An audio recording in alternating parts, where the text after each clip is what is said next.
कर्नाटक में anti cow slaughter bill pass हो चुकी है। विधानसभा में पास होने के बाद आज जो है वो अपर हाउस में पेश हो रही है और सिलसिले में बात करने के लिए हमारे साथ इस वक्त मौजूद हैं शिवाजी नगर के कांग्रेस के एमएलए रिजवान अरशद साहब।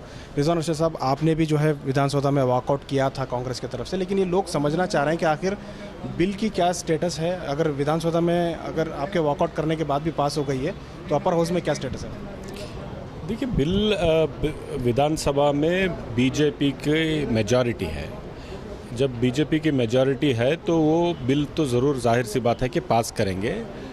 हाँ, लेकिन हमने उसकी मुखालिफत की है, बड़ी कड़ी मुखालिफत की है और हमने ये कहा है कि आपको बिल लाना था तो बिज़नेस एडवाइजरी कमेटी में जो तय हुआ था कि कोई नई बिल नहीं लाई जाएगी, ये बीजेपी गवर्नमेंट ने हमें बताया था। उसके बावजूद आप चोरी से बिल लेके आए हैं और बिल की कॉपी तक हमें नहीं दिए हैं, तो हमें पता कैसे चलेगा कि बिल में है क्या? इस पे हम अगर तनकीद करना चाहते हैं, हमारी राय रखना चाहते हैं, तो बिल तो हमें हाथ में मिलनी चाहिए। बिना दिए गए बिल पास किया गया, ये कर्नाटक की तारीख में, जमहूरी तारीख में एक बहुत काला दिन है। लेकिन ये मैं कहना चाहूँगा कि ये जो बिल पास हुआ है, इस पे सारे कैटल्स को इन्होंने बैन किया है, तो इसका असर सारे रैयतों पर होगा, फार्मर्स पर होगा, किसानों पर होगा। ये कोई हिंदू मुस्लिम इशू नहीं है और हमें सिर्फ ये हमारा इशू बनाने की ज़रूरत नहीं है। आज किसान परेशान है, उसकी ज़मीन कब्ज़ा करने की कोशिश हुकूमत कर रही है, उसकी ज़मीन कॉरपोरेट्स के ज़रिए, भंडवालशाहियों के ज़रिए उसको पकड़ने की कोशिश कर रही है। आज सड़कों पे किसान हैं और आज जो कैटल स्लॉटर बिल लाए हैं, ये बिल से सबसे ज़्यादा कोई असर होगा तो किसानों के पेट पे लात पड़ेगी। ये उनकी रोज़ी छीनने की कोशिश है बीजेपी की। तो हम आज अभी जा रहे हैं किसानों के पास, बात करेंगे, किसानों को बात करेंगे। जो लोग जो तबके में लेदर इंडस्ट्री में काम करने वाले कौन लोग हैं, हमारे दलित भाई हैं, उनसे बात करेंगे। सबसे ज़्यादा पिछड़े वर्ग के लोग इसमें काम करते हैं, उससे बात करेंगे। इससे जो एक माशी तौर पर समाज पे असर होगा वो बात करेंगे। इससे कोई हिंदू मुस्लिम इशू नहीं है। इसको ये अपर हाउस में बिल है, तो आज क्या हो सकता है? बीजेपी की क्या प्लानिंग हो सकती है इसमें? देखिए, बीजेपी वो बिल जाहिर सी बात है कि उसको पास कराने की कोशिश करेगी। कांग्रेस पार्टी इस बिल को अपोज करेगी। अपोज करने का इंस्ट्रक्शंस पूरे खुले तौर पर दिया गया है। हमने असेंबली में भी अपोज किया है। यहाँ उसमें स्टेटस क्या है?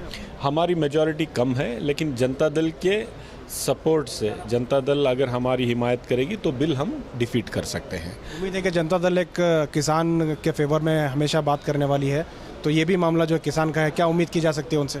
देखेंगे, वो हर बात पे अलग अलग स्टैंड लेते हैं। बीजेपी के साथ भी हो जाते हैं, बीजेपी के ख़िलाफ़ भी हो जाते हैं। तो उनका कोई एक आइडियोलॉजिकल स्टैंड नहीं है, एक उसूल पे जनता दल चलने वाली पार्टी नहीं है। आज देखेंगे कि काउंसिल में अगर वो कांग्रेस पार्टी का साथ देते हैं तो ये बिल हम डिफीट करें। आज सीएलपी मीटिंग में क्या गुफ्तगू हुई? इसी पे बात हुई है। अभी हम किसानों के पास जाएंगे, किसानों को समझाएंगे और ये जो बिल आई गई है काउ स्लॉटर बिल, इससे सबसे ज़्यादा असर हिंदू कम्युनिटी पे होने वाला है, किसानों पर होने वाला है। जो अक्सर किसान हिंदू समाज से आते हैं तो उन पर यह असर होने वाला है। तो ये कोई हिंदू मुस्लिम इशू नहीं है। अगर मुसलमानों पर ये सोचते हैं कि असर होगा तो 1-2% होगा।